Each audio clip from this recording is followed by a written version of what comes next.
Hey everybody, welcome to Ultimate Insider. I am Mike Pawlawski, former Cal quarterback, and today, I know I've owed it to you guys for a while, we're going to do our UCLA wrap-up. So review of that game, final game of the Pac-12 regular season. Pretty sad. Entirely different podcast for later. Coach has already promised to get on the podcast and talk about that with us, and so I will leave a little bit of that for later, though it'll probably come out because I'm not super excited about what happened to our conference and the people that were in charge of it that let that happen. All that said, UCLA, huge win for the Bears. Huge. So a couple key takeaways that I want to talk about. One is resilience. When the team needed to execute, when they needed to be at their best, I think Cal had one of their best defensive and special teams games of the season. On top of that, I think the offensive line had one of their best games of the season against a really formidable defensive line unit, front seven unit. UCLA's front seven, in terms of rushing the passer and getting after the ball and stopping the run, was one of the best in the country. I think they allowed just under 70 yards per game rushing. Really, really good there. And they were tops at getting after the passer as well in terms of sacks. And so they have Latu, who's going to be a first-round pick as a defensive end. And in the NFL, he's going to be like a high top 10 pick guy. Just really good, really talented. And so they were really good up front. And so the Bears were able to run the ball effectively against a really tough front seven. And you have to give credit to that offensive line because they were great in terms of running the football. You have to give credit to Jaden Ott, who created some yards where there were none. You have to give credit to Justin Wilcox, who came in, who hadn't had a lot of snaps this year, but earned some tough yards when he needed to because he was the only reserve that we had at that point. And so kind of a group deal when the Bears had to execute, especially the big boys up front, they did it. And you hear me being critical of that group sometimes, but when I can give them credit, I love giving them credit because the big boys work their asses off. And so wonderful that they were able to get it done, that the front seven was solid in a game that they needed to be. And as a result, the Bears get to go bowling. So fantastic accomplishment, fantastic resilience. It was huge for the Bears. Now, they only ran for 124 yards, but Mike Blesh and the offense had a commitment to run the football. And so finally, that's the other guy we need to give credit to. Mike Blesh has turned that offensive line unit around in terms of what they do up front. So more physical, they get after it. They've got mentality, and it's a huge difference maker. So there's still, a bunch of guards up there, but they are getting after it. So congrats to the O-line. They were awesome in this game. Pass game. I didn't expect, because of the pass rush for UCLA, I didn't expect a ton of passing yards in this game. If you get back there and you're just trying to throw the ball down the field, you're going to get yourself in trouble in a hurry. And so Bears threw for 178 yards, and Fernando was good, 63% passing. He hit some big-time throws. But the thing that impresses me most about him is that he did get hit, and he got hit early, and then he got hit several times during that game. But in spite of that, in spite of the pressure, he just continued to step in. He missed one or two because he short-stepped them. There was an out route that would have been a big conversion that he missed because he didn't quite step into it because he felt pressure in his lap. But for the most part, he stepped into his throws. He kept dialing it up. He kept being fearless. And that is tough to do as a quarterback. I can tell you firsthand, when dudes are coming at you, when you know you've got a fierce pass rush coming at you, and you continue to step into throws, knowing that you're going to take it in the chin strap, that shows courage and toughness. And so Fernando showed plenty of that in this game. Proud of him for that performance. Really good. And the team has just responded to him. Chemistry-wise, the team is just better with him at quarterback. And it has to do a ton with the culture that we're talking about, that resilience, the culture, the love of the game, all that stuff. And it can be one piece sometimes, and Fernando's a big piece of that and what he's done for this team because they see him work. They know the type of person that he is. They understand his passion for it, and so he leads by example with who he is, and the team follows that. The team loves that, And so they buy in and they are better with him at quarterback. So I love that. A big one in this game, big piece of this game was the turnover takeaway ratio. The Bears won by 2. They gave the ball away twice, 2 interceptions by Fernando, one of which he was getting hit as he threw, came off high. Those things happen. The other one, they got him on an RPO, and he wasn't looking there, but he got what I like to call color blindness in his progression color blindness. So he went through his RPO, he got the right read, he was coming backside, but the reason he had that read is because they were dropping out of defensive end. Liatu Latu was dropping back into pass coverage. And so instead of seeing it and pulling that ball back or ditching the ball, throwing it away, whatever, he continued to try to throw it. And so he got color blindness. I guarantee you in his peripheral vision, he saw Latu there, but he didn't register it in time, threw the pick. And so it was obviously to give the ball away. But the Bears defense got 2 fumble recoveries and got 2 interceptions. So huge on defense. Craig Woodson got 1. Uluave got 1 in terms of the interceptions. Huge plays. Fantastic. Uluave's interception was insane. How he caught that, I don't know. But it was a fantastic play there as well. Sacks were huge in this game. The defensive line for UCLA, like I said, was arguably one of the best in the conference, and they were getting after the passer all year long. They had a ton of sacks coming into this game, and the Bears got 6 sacks on defense, and they only gave up 1 sack on offense. A huge part of that was the fact that they were running the screen game a ton. They had 7 different screens going into this game. I thought Spav and Coach Blesh and the offensive staff put together a very nice game plan versus UCLA. And I thought they executed it pretty well. Screens weren't huge in terms of chunks, but they were clutch in terms of the yards they got, moving the chains, keeping drives alive. And so that was a huge piece of it for that offense. The sacks in this game, keeping Fernando's jersey mostly clean, not getting sacked, not getting behind the chains, was enormous in terms of keeping drives alive. Meanwhile, as soon as the Bears knocked out Ethan Garbers early in the game and UCLA had to do with Dante Moore, boy, they were in trouble because Dante Moore was not reading the field. He threw 2 interceptions. He was not efficient back there as a quarterback. And so it showed up. And so the sacks, getting after the quarterback, doing all that, and we'll talk about individual performers later, but that was fantastic. And the defense, just a game changer. That turnover takeaway ratio, they were up to, plus getting after the quarterback, 6 sacks, changes the entire nature of the game.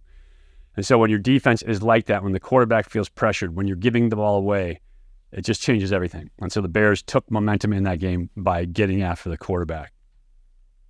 A huge piece of that game was all about attitude and effort. And it's cliche, I know, to say the Bears wanted it more, but Bears wanted it more. They needed that game to go to a bowl game. They needed the 3rd or the 6th win, but the 3rd win in a row to get bowl eligible.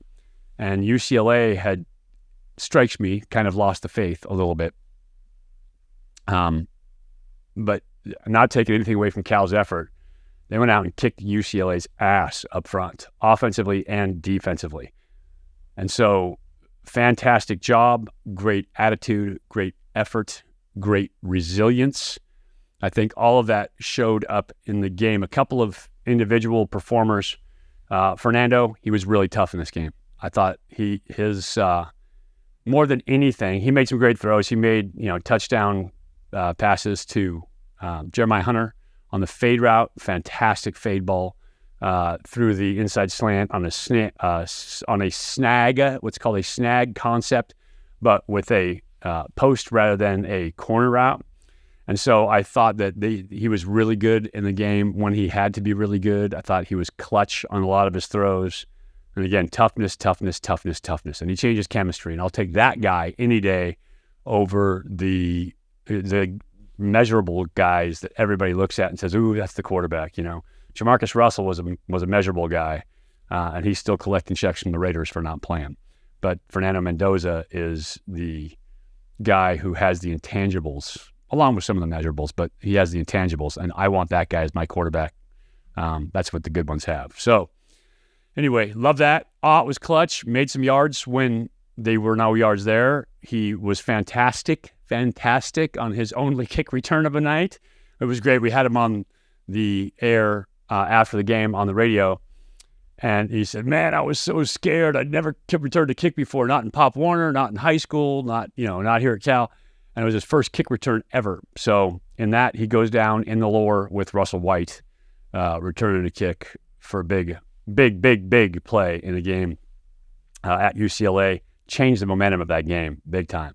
So great job for him, special teams wise, and running the ball behind the line of scrimmage. I said it, Justin Williams-Thomas showed up when he needed to in that game. Only 47 yards, 10 carries, but clutch yards that they absolutely needed. And Jeremiah Hunter, very, very good. Had 8 catches on the night, 101 yards, 2 touchdowns. And so he was very good in that game. And Jack Andrews. So here's a guy, by the way, freshman All-American, Cade Uluave, freshman All-American. Congratulations to those dudes. They deserve it. They balled out. But Jack Andrews, I gave him heat on the plane ride back about blocking. And when I see it, it's blocking in the open field, right? So blocking for screens, doing all that. And I will be the first to tell you, I can't do that. Like, that's why they have those skill guys out there to go make those blocks. As a quarterback, if I went out there and tried to block anybody, I'd be lost in space. And so I gave him heat because he missed a couple blocks out there in space against elite athletes. So in fairness to Jack, those guys outside are getting paid for scholarship checks as well. But I said, got to pick that up. I called you out a couple times. But I went back and watched the film, and his blocking in the run game was really, really, really good. So Jack, apologize for that. I don't apologize. Get your blocking better in the screen game, but fantastic job blocking in the run game. That's just fair. And then I thought overall that offensive line, they get my MVP of the game because that final drive to seal it off was 11 plays or 12 plays, I think, for 61 yards, and it took over 7 minutes off the clock. That sends a message. That is a statement drive. And they did it with nothing but counter and inside zone. 2 plays, ran it down UCLA's throat, chewed up clock, got first downs, and finished the game. And that is what you're looking for out of your team. So that was a fantastic effort, fantastic job. And you keep hearing me say resilience, because that's what it all comes back down to, is resilience. And that's what I talked to Coach about this week. Rather than asking about the UCLA game, it's about that resilience. Because the Bears went 3 games they had to win in a row, and they won 3 games in a row. They were incredibly resilient. And so that's what I focus on with Coach. We talked about mindset all year long. And the big one today, for me, resilience, right? This team was incredibly resilient. Towards the end of the season, when they had to have 3 wins, they found a way to get 3 wins. And you mentioned it. Talk about what that looks like from the interior of a team, right? Everybody looks at it the outside. But the resilience, like everybody thinks, oh, you either have it, it's this hard shell. But no, it's a case-by-case basis, player-by-player basis, and it has to be buy-in from the players to have a team resiliency. Talk about what that looked like for the Cal Bears this year. Yeah, I think you're right on. And there's guys who are by nature built that way, and guys who learn to be that way. And there might be a couple that just aren't that way and maybe never will be. And those are character traits. But the great news is there's a lot of guys on our team who have that trait or have built that trait. And a lot of those guys who are our best players, who have the respect of the locker room, from how they work out and do everything to also the respect of how they play on the field and perform on game day. And they're wired that way. So when, your Brett Johnsons and your Woodsons and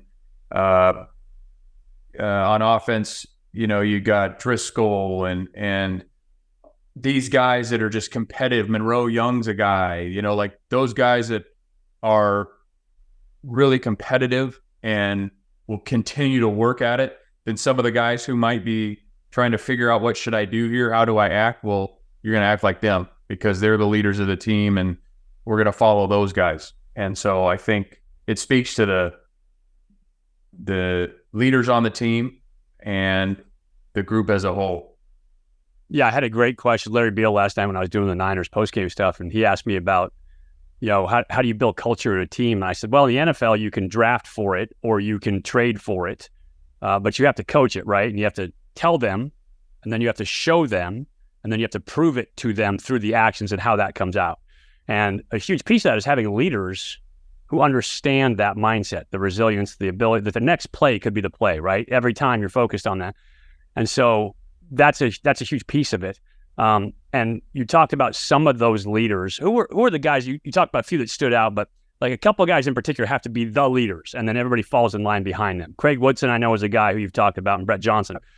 Talk about those guys and what they mean to the team having that type of leadership potential. Yeah, and the unique thing was like the two guys that were voted overwhelmingly to be the captains for this year both got hurt and were out. Cindric was out in the first game. Jack Sermon was out in whatever game 5 or 6 or whatever it was. So then there was other guys, the Craig Woodsons of the world. Driscoll really took on a role. I thought late in the season, Jade Knott stepped up in terms of just being a little bit more vocal. And I mean, he's returning kicks in the last game of the year. And David Reese, who really came on at the end of the year. But I think, again, it goes back to what those guys expect of themselves, and in turn, what they can expect from the other guys when we're talking about practice, meetings, special teams, preparing for the game, how hard you prepare, or do you know your opponent? And when those guys expect it from themselves, and then they go out and produce, well, they damn sure can expect it from the other guys on the team. And as you know, the coaches have to show the way, but without the players and the leadership in the locker room, finishing the season like we did doesn't happen, in terms of they have to buy in and they have to do it for each other. There has to be an expectation amongst them to get that done. And so I think that just speaks to them and how they live their lives individually, those leaders, and then what they expect of their teammate. Yeah, at a certain point, the coach becomes Charlie Brown's teacher, just wah, wah, wah, with the same thing over and over. But if the guys are exemplifying the traits you're looking for, then the younger players go, ooh, that's how I work. That's what a college player looks like. Troy Taylor was that for me. I got to see how hard he worked, what he did, the way he thought. And I said, ooh, that's how you work to become a quarterback. And so you have to have those guys. And obviously you guys have enough to be a really resilient team this year. So congratulations on that, because building culture, that's the ethereal, thing that's out there. How do you make this work? It's just this cloud of getting all the right pieces together, but having the leaders who can do that is a big piece. So it is. And in this era, it's even more challenging because you got a lot of new faces each and every year. And so the year-to-year turnover is greater, and having those guys that can carry it forward and also bring the right guys in, because if you don't, that can be very, very challenging if you don't have the right guys that you're adding to the team. So that's a fine line. No doubt, you add a cancer and it turns everything south. So you can hear it. I love talking, by the way, mindset with Coach Wilcox every week. We talk about it all the time. I go to their practice. We talk about it. He is a student of it. I think like any good coach, is always looking for the ways to get the edge in that department. And so having that discussion with those guys, and I've talked to Urban about it, I've talked to Mike Leach about it, I've talked to all those guys about it, and Justin is right there in terms of his execution, his knowledge, his understanding of it with any of them. So great talk there. A little love to the defensive side of the ball. I talked about a couple of stats, but 6 sacks, huge. A bunch of tackles for loss. They only gave up 71 rushing yards on the day. Fantastic job against a team that ran for about 200 yards. They were, I think, first or second in the Pac-12 in terms of running the ball coming into that game. UCLA was. And so to shut that down as well. And it was really when they knocked Ethan Garbers out of the game, it forced, or Cal's defense said, okay, we're going to stop the run. We dare you to throw, with the freshman quarterback, Dante Moore. And so they brought a little bit of pressure. They teed it up a little bit. They confused him with their looks, but they packed the box and said, I dare you to throw the ball. And UCLA could not do it. So fantastic job there stopping the run. They got 4 takeaways, enormous on defense. Star performers, Cade Uluave, 11 tackles, 2 tackles for loss, 1 sack, 1 interception, freshman phenom, and he just keeps getting better. So I can't wait to see how he grows over the course of the years here at Cal. We got to make sure we keep him. So a little hint there, give some love to the NIL. the Legends Fund. Make sure, if you haven't, and you are of a mind to, that you do that so that Cal can go out and recruit the players they need to get better. It's the quickest way to improve your football team right now. So if you're thinking about donating, that's a great place to do it. David Reese. How about David Reese showing up in the end of the season? 7 tackles in this game, 3 sacks, 2 tackles for loss, 3 quarterback hurries, 1 forced fumble. And I want to be fair. People at home are going to say, well, why didn't they do that all year long? Where was he all year long? In part, UCLA's tackles were not very good. And so some of that came because the tackles weren't as good. It's not like they changed a ton on defense, but they weren't going up against Washington's tackles, who are all going to be playing in the NFL. But not to take anything away from David. He went out and balled when he had to. He had a couple of 3-sack games. He was getting better every snap. And when you have a lesser opponent in front of you, you need to take advantage of it. And David did exactly that, did a fantastic job with it. And Xavier Carlton as well did the same thing, 2 sacks, 2 quarterback hurries, taking advantage of those tackles. And a good job by the defense, the coordinators, Peter Sermon, picking that up and saying, let's get after these guys, because they couldn't block. They were not very good. They were stiff. So outstanding job there. Craig Woodson, 8 tackles in the game. And he's been a leader. He's been the dude back there, all year long. Had a tackle for loss, had an interception, was really, really good back there in the secondary as well. Patrick McMorris always seems to show up, 6 tackles. And how about Ricky Correa? Big dude, inside, not supposed to make a ton of tackles, made 6 tackles in this game. So an awesome special teams game. The big 100-yard kick return averaged over 53 yards a punt. So when they needed to switch the field, they did. And so just an overall great game for the Bears. Would love to see that every single game. And if you had that kind of effort, that kind of execution every single game, Bears would have a couple more wins at least this year. So it is what it is. UCLA, huge win. Last game of the regular season, Pac-12 history in this iteration as it stands. Sad and outstanding all at the same time. For today, I'm going to bring you, by the way, Shreveport bowl game update. A great story about my first trip to Shreveport in there when I was playing in the Canadian Football League. You're going to want to hear that in my interview to Coach. So I will talk about that in that podcast coming up. But for now, I appreciate you guys watching. I'm Mike Pawlawski for Bear Insider and the Ultimate Insider. Go Bears.